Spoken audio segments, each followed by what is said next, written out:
ఇక ప్రజాభవన్ కి వచ్చిన బాంబు బెదిరింపు కాల్ పై స్పందించారు మంత్రి సీతక్క. ఫోన్ కాల్ పై ఉన్నత అధికారులు విచారణ చేస్తున్నారని తెలిపారు. రాష్ట్రంలో ప్రజాపాలన కొనసాగుతోందన్నారు. ప్రతి ఒక్కరూ స్వేచ్ఛగా ప్రజాభవన్ కి వచ్చేందుకు అవకాశం కల్పిస్తే ఇలా బెదిరింపు ఫోన్ కాల్ రావటం బాధాకరమన్నారు సీతక్క.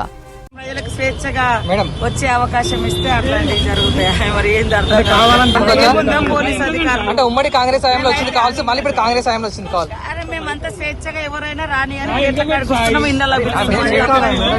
అదేంటనే తెలియదు. ఇప్పుడైతే ఎవరు వచ్చినా ఇక్కడ నుంచి లోపలికి రావడానికి ఫుల్ ఎంట్రన్స్ అంటే స్వేచ్ఛగా వస్తున్నారు. అందరినీ రాణిస్తున్నాం. కష్టాలు ఉంటాయని ఎవరన్నా రాకుండా ఇక్కడ ఒక్కరు నాపంగానే ఇక్కడ వచ్చి డిస్టర్బ్ అంటే లొల్లి పెడుతున్నారు. కొంతమంది ఏం తెలియదు చెకింగ్ చేస్తున్నారు బయట అక్కడ పై భవన్. కావాలనే ఏమున్నో తెలియదు వాస్తవానికి.